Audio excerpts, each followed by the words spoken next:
Hello, magandang hapon. Hapon na ba?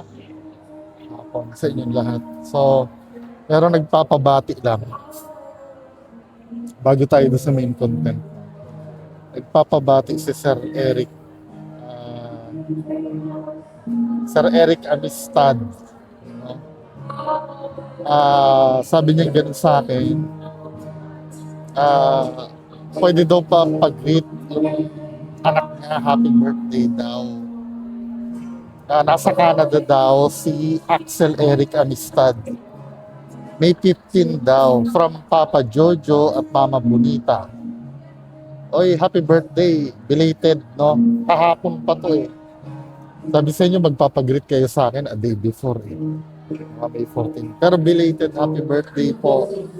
Sir Axel Eric Amistad. Ano ba to? Ilang taon na ba to? Baka mamaya baby pa to, ano? Pero Axel Eric Amistad, happy birthday daw from Papa Jojo at Mama Bonita. Love na love ko ni Papa Jojo at Mama Bonita. Anyway, meron tayong pag-uusapan ngayon. Naalala niyo yung yung pulis na yung nang tulak.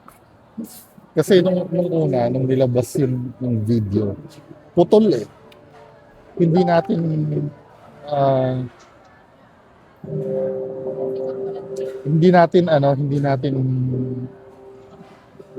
inintindi muna yung nangyari. Kasi nauna yung bugso ng damdamin ng tao, di ba? Kasi nakita yung pulis na, oo nga naman, na tinulak. Masama nga naman yun. Then, nung inimbestigahan, lumabas yung kabuuan ng video. Marami nag-shift ng side. Sinasabi nila, bagamat dapat sa isang pulis na magkaroon ng maximum tolerance, may hangganan din daw kasi. Yun ang sabi ng iba. Pero at the end of the day, mali yung ginawa ng pulis. Pero some of us, naiintindihan yung ginawa kasi most of us ganun din kasi talaga. Kahit hindi ka pulis kasi may inis ka rin eh. Pagka ganun. Diba? Nagkataon lang masisira yung pulis. Kaya medyo mabigat yung obligasyon niya na magtimpi. So ito na, nasa may napulkong na panoorin na natin yung sasabihin ng napulkong. Merong viral incident na naman kung saan it involves two motorcycle riding people. One is a civilian and one is a police officer. And sadly, we saw that that police officer pushed off the victim, and that victim fell along C5. I think the policeman is here. His name is Staff Sergeant Erwin Bakiran Lagwa. Pwede bang papasukin natin yung police na? Oh, po dito.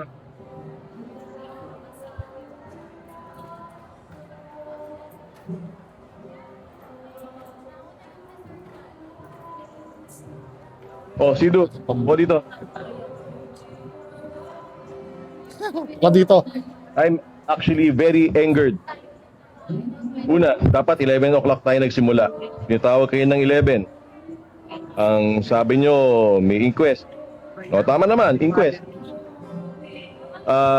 Pero nalaman ko, yung kasong i-final, hindi pa tama yung kasong i-final. O, let's go there. Pero unahin mo natin tong si Lagwa. Ano masabi mo? O, ito Mike.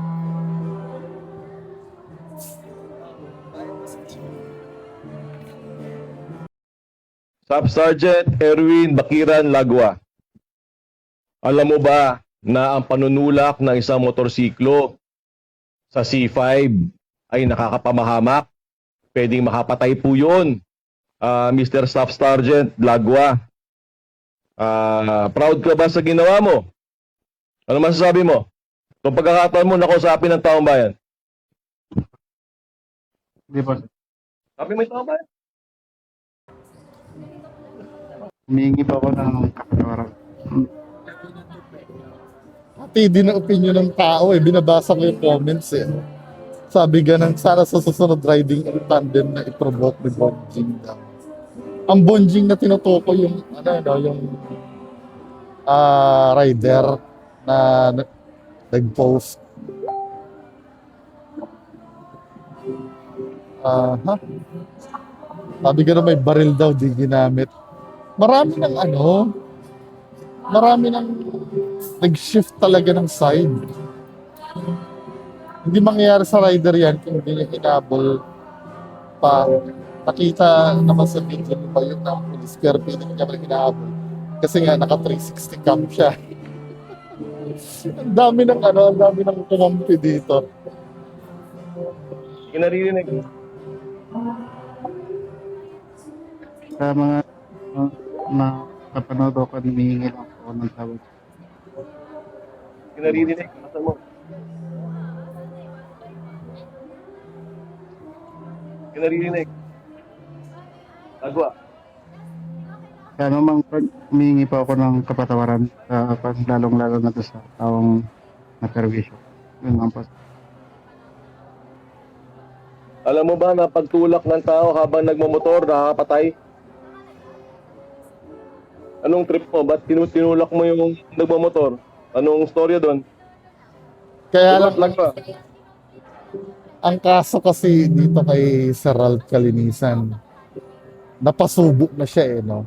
Nung unang napanood niyo yung video, mali talaga.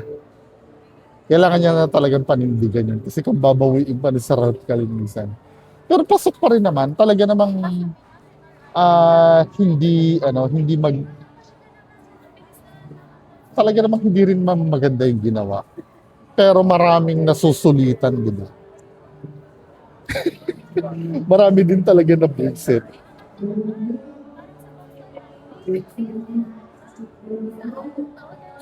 Alam mo ba na pwedeng mamatay yung tinulak mo dahil tinulak mo sa C5? Oo, hindi. Hindi ko naman.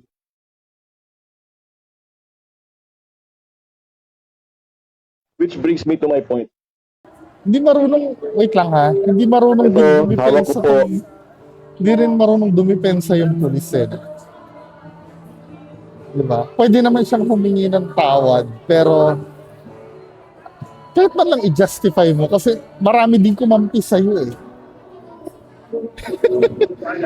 Hindi lang marunong yung pulis, manindigan.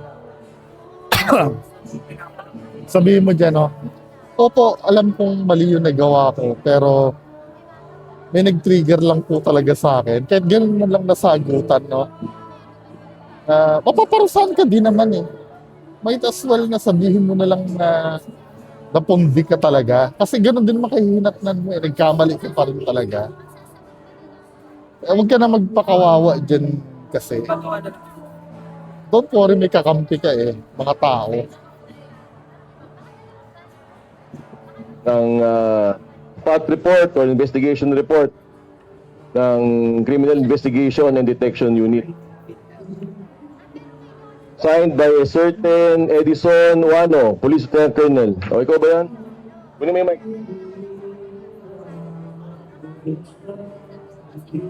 Kunin mo yung mic.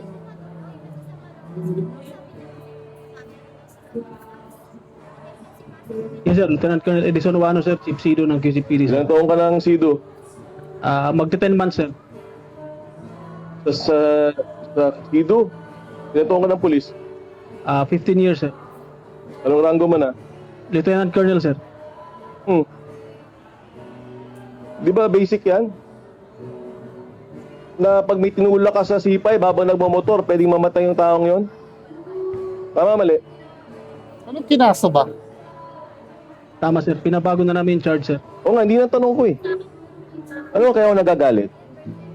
Kakasukan natin yung kapwa natin pulis ng physical injuries, malicious mischief, klaro-klarong frustrated or attempted murder yun. Siguro, no? Wait lang. Siguro yung decision na na gano'n ang ikaso.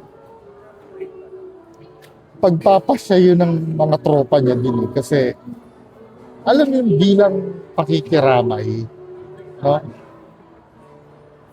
Kung ako kay Sir Ralph Kalinisan, total, let it slide na lang sana, no? Kasi marami din naman nagalit to sa rider eh. Well, kaya lang, kung pagiging idealistic kasi ang pag-uusapan, kailangan talaga masunod kung ano yung dapat, di ba? Pero, feeling ko, sariling call ng ano yun eh. Nung nagkaso na para kahit pa paano, bigyan naman ng konting konsiderasyon yung pulis. Kaya ganun lang yung pinasa.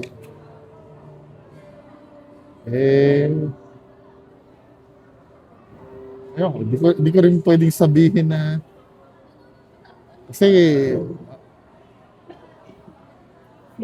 tama din naman sa Ralph Kalinisan eh. Pero kung ako din lang, inintindi ko na lang sana yun. Okay na yung malicious mischief tsaka physical.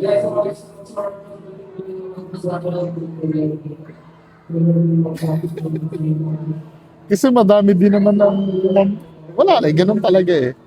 Ito yung sinasabi natin minsan na kaya ang batas ay isinulat, hindi na nakabase sa emosyon. Di ba? Si Sir Ralph Kalinisan kasi yung definition kung ano talaga ang batas. Di ba? Kasi kung nakabase sa emosyon ng batas, katulad niyan, nalaman natin na pasimunod din yung rider, na inis tayo lahat. So para makabawi, kakasuhan ng mababa yung police. Total, kampi tayo lahat eh. Nadala yung emotion natin eh. Pero kung talagang walang kinikilingan, attempted murder talaga yung dapat ikaso, wala tayong magagawa. Ganun talaga. Diba? Wala nga namang kontrahin natin sa Ralph Kalinisan na dahil ba nakita natin maangas yung rider din. Pero kung ako din lang tatanungin, sana ni-let it slide na lang. Kasi kailangan din matutunan din ang leksyon ng rider na hindi dapat siya ganun. Pero ganun talaga eh. Wala tayong magagawa eh.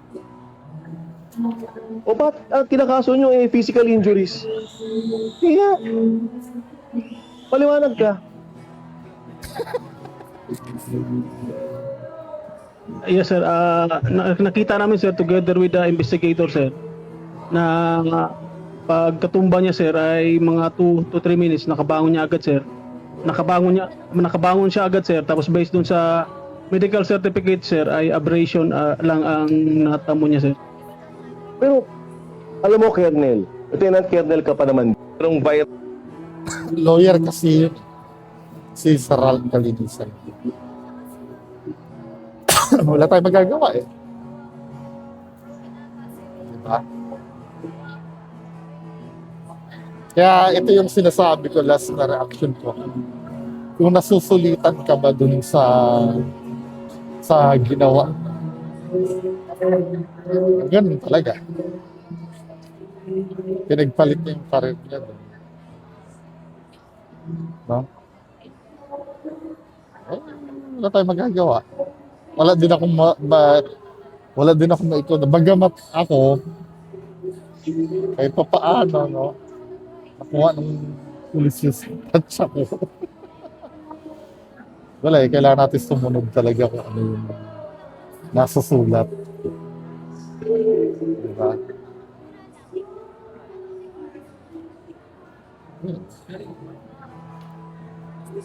Wala tayong magagawa. Anyway, anong masasabi niyo dito sa comment naman kayo. Comment naman kayo. Paki-comment sa baba. Magandang hapon sa inyo lahat.